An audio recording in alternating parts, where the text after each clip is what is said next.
Well, good morning. My name is Lama Jigme Gyatso. I'm the non-sectarian Buddhist monk, teacher, healer, and tantrika. Today is the third lesson in the Karmic Purification series. There are many methods, both in and out of Buddhism, for purifying one's karmic negativity.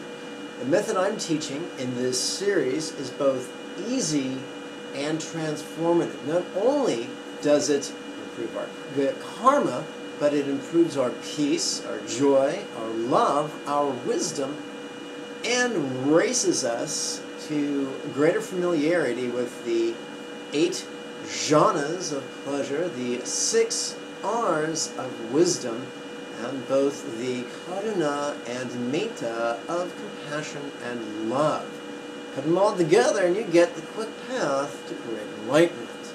Now, folks, this is only going to make sense if you're following along in the free practice text. You can get your hands on this practice text. If you're watching this on YouTube, below the video, there is a bunch of links, especially if you click the button that says, or that reads, Show More. One of those links will help you download the latest free practice text. Pause the video, open the free PDF, and then unpause the video. Welcome back. Please join me on page 17. Pause the video again, and welcome back. Page 17 is Lesson 3. The chanting is going to be the discourse on releasing, and the meditation is going to be both centering and the breath. So please, let's move now to page 18. Page 18 is the third lesson's table of contents. It's divided into 3 sections. Under the chanting section, as we see introduction, recognize, or release. So for this lesson, we'll be focusing on the release recitation. Under the meditation section, it reads centering and breathing. We're going to be doing both. And under the heading of karmic investing, it reads the 2 purposes, conventional and ultimate blessings, concise, and the 3 couplet puja. We'll be doing all 3. Please join me now on page 22. Page 22 is just 4 couplets. You'll remember from junior high school that a couplet is 4 lines.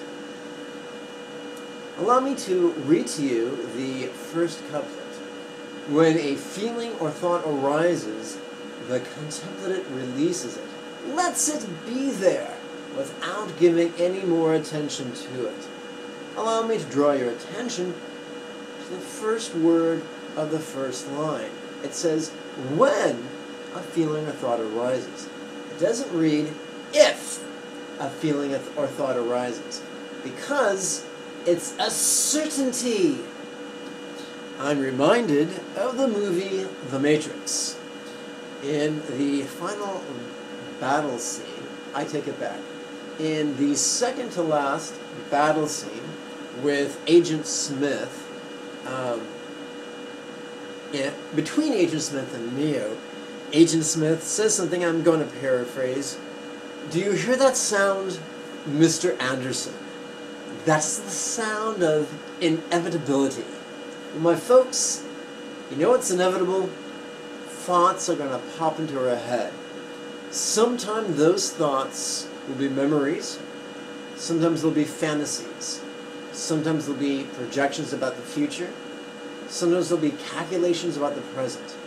Sometimes there'll be physical sensations. Sometimes they will be emotional sensations. It's not our job to suppress them and squeeze them down and try to ignore them. It's not our job to indulge them and chase them. Like Pepe Le Pew chasing the pussycat on the cartoon. Or the coyote chasing the roadrunner. Or Elmer Fudd chasing Bugs Bunny. We're not supposed to chase the thought. We're supposed to be centered at our home base. And today, our home base is centering and breath. But thoughts and feelings and sensations will come up. So when they come up, what we're going to do is we're going to acknowledge their presence, but we're going to let it be. How to do that is explored in the next quatrain. The content of the distraction is not important at all, but the mechanics of how it arose are quite important. Just let go of any tightness around it. Let it be there without placing attention on it. Without attention, the tightness passes away. Mindfulness then reminds the contemplative to relax. Please join me now on page 24. Sonia, please let me know when you've arrived on page 24. Yep. Good job. Okay. The first, we are all at this point. We are all familiar with the 3 exercises on page 24. If you aren't familiar, you've either not started with video 1 the way you're supposed to, or you haven't been doing your homework. Naughty, naughty, naughty. Okay, so let's do a quick review. Left hand. We're going to touch the tip of our left thumb to the left ring finger. We're going to slide that thumb down to the first set of creases at the base of that left finger. We're now going to place the left hand, palm up in our lap. On our right hand, we're going to use the tip of the right thumb to count 3 repetitions of the first exercise on the 3 creases of the right little finger. Grin to lungs, releasing.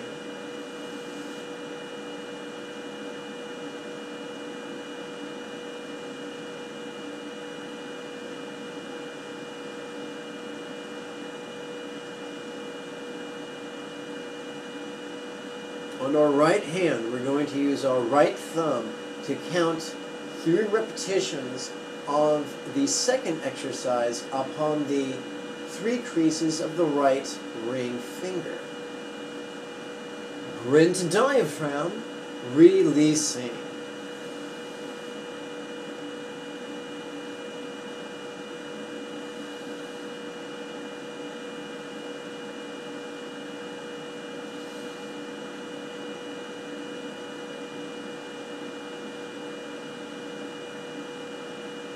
We are now going to count 3 repetitions of the third exercise with the right thumb. With the right thumb, we're going to count 3 repetitions of the third exercise on the 3 creases of the right middle finger. Grin to bowels, releasing.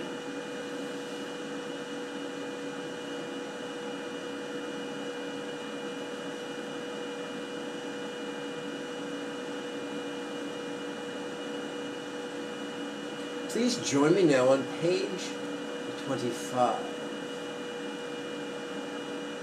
You will notice that just as in yesterday's video, at the top of page 25 we have how long breath, relaxing.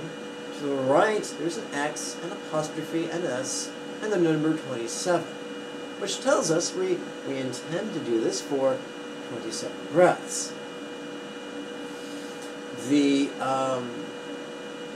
Below that, there's a dotted line. On the in-breath, we intend to recognize whatever distraction is manifesting, be it thought, or feeling, or sensation. On the out-breath, we intend to release. Now, yesterday we played with this exercise, but today we explored a little bit more about what it means to release. So let's begin playing with this and counting 3 repetitions of how long breath relaxing, with the right thumb counting upon the 3 creases of the right index finger. How long breath relaxing.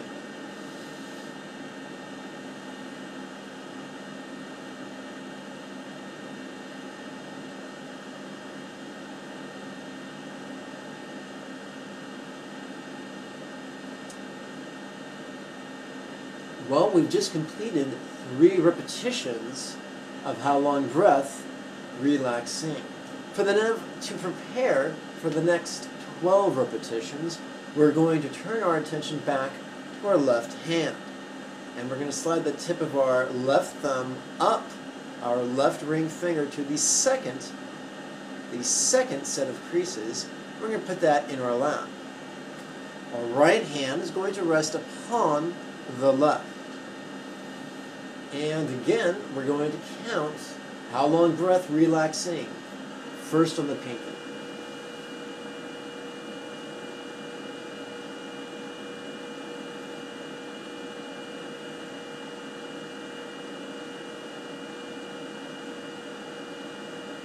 And if a thought or a sensation or a feeling comes up, recognize, releasing.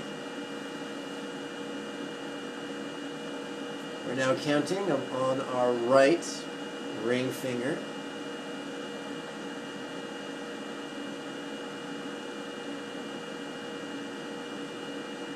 And now we're counting on the 3 creases of our right middle finger.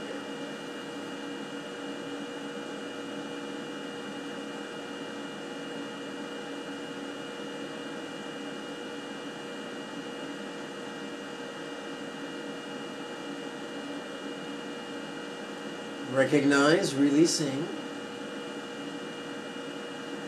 How long breath relaxing.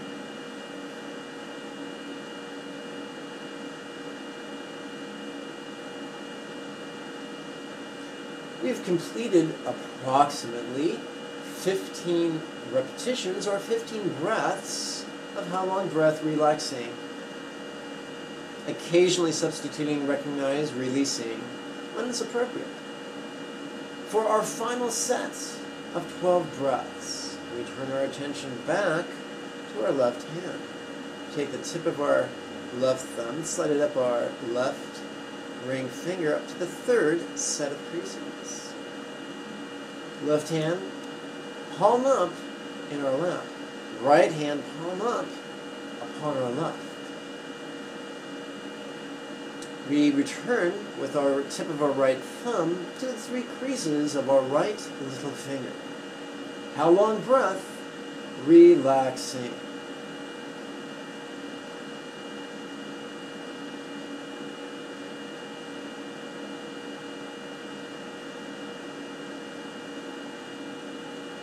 If necessary, recognize, releasing.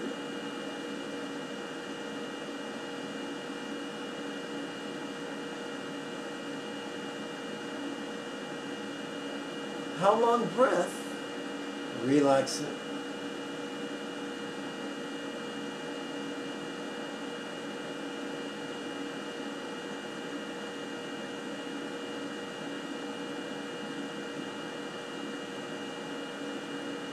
If necessary, recognize the thought, the emotion, or the sensation. Recognize, releasing. And now return to how long breath relaxing.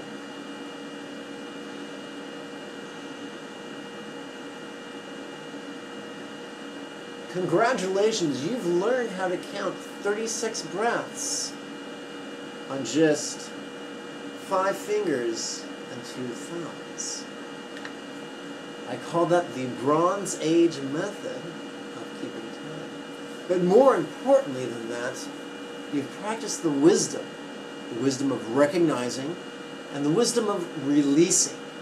These things were taught in one of the most ancient Buddhist scriptures, known as the Anapanasati Sutta, the Satipatthana Sutta, and the Mahasatipatthana Sutta, arguably the cornerstone of all that Buddha taught. What you've also been doing is by placing your left hand in your lap and your right hand on top of that, is you're using your body, especially your hands, to help draw your subtle energies into your central channel. This helps to combat the intellectual and emotional and physical turmoil that we can feel. This helps to dampen the negative karmic energies. This helps to slow down and stop the negative momentum of our fear that can perpetuate our negative karma, and it helps to repair the damage already done. So through the power of posture, through the power of breath, and through the power of awareness, and the power of wisdom, we are healing our karma, cultivating wisdom, and cultivating peace. Please turn with me now to page 26. We're going to review what we've already been taught in previous lessons. Now, actually, I do believe I cheated you out of the chanting for the release portion, so we'll do that right quick. Let's jump back to page 22, and I'll use the triplet chant. When a feeling or thought arises, the contemplative releases it. Let it be there without giving any more attention to it. The content of the distraction is not important at all, but the mechanics of how it arose are quite important. Just let go of any tightness around it. Let it be there without placing attention on it. Without attention, the tightness passes away. Mindfulness then reminds the contemplative to relax. Good. Now let's return to 26. We're going to review the true purposes of oneself and others while reviewing the bookend chant. By this virtue may I now accomplish the spontaneous, habitual, easy, and effective mastery of Buddha's mental yogas, of wisdom, peace, love, and joy. I'll now lead every living being without exception to this ground. We're now going to review conventional and ultimate blessings, concise, once again with the book and chant. May everyone be healthy, wealthy, and happy. May everyone practice skillfully and joyfully. May everyone accomplish full enlightenment in this life, and let many others do likewise. For that is a... You know what? Actually, this isn't review. This is brand new, so I'm going to slow down and just explain it to you. So here's the deal. The first line addresses our conventional needs. Everyone be healthy, and wealthy, and happy. Because let's face it, if you're sick, it's tough to meditate. If you don't have enough wealth, or clothing, or shelter, or food, it's tough to practice. It's very, very difficult. And happiness, because everyone wants to be happy. Everyone needs to be happy.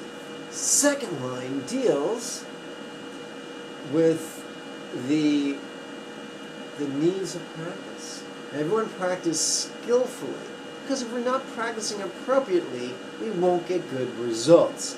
May everyone practice joyfully, because we don't want to practice in an uptight, cranky manner.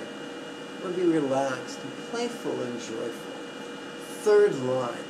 May everyone accomplish full enlightenment in this life. What's the goal? Full enlightenment.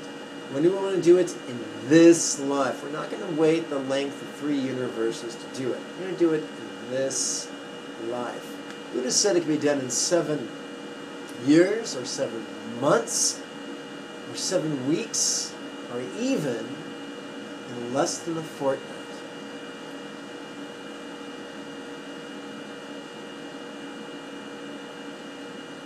And who do we want to be enlightened? Everyone. And that is our love.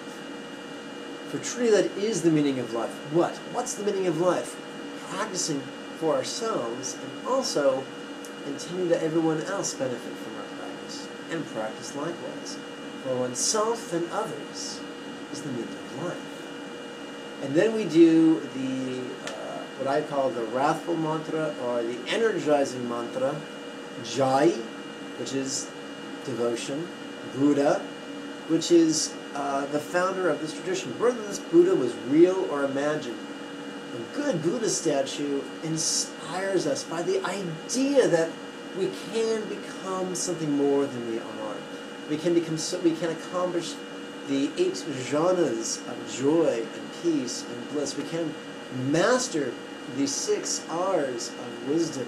We can habitualize both compassion and love and be transformed profoundly in a wonderful way. So it's Jai Buddha, Jai Jai Buddha. So now that I've explained this, let's chant it using, you guessed it, the bookend chant. May everyone be healthy, wealthy, and happy. May everyone practice skillfully and joyfully. May everyone let's try this again. May everyone accomplish full enlightenment in this life, and that many others do likewise. For truly that is the meaning of life. Jai Buddha, Jai Jai Buddha. And lastly, now we're going to scroll down and we're going to review the 3 couplet puja using bookend chants. Namo Buddhaya, full enlightenment for me. Namo Buddhaya, full enlightenment for all. Namo Buddhaya, completely letting go. Excellent. Well, my friends, I thank you for your time and your kind attention. I'd be remiss if I didn't tell you that the Monday series of weekly classes begins Monday night. This Monday, December 2nd. If you live in the greater Los Angeles area, you can attend in person. If not, you can attend over Skype in a live class. But either way, you'll want to register by using the Jigme.com link below the video. If you have any questions or comments, or you simply wish to send me a cyber hug, use the Facebook link below the video. May you and yours be healthy and happy. Om Namo Buddhaya. Bye-bye.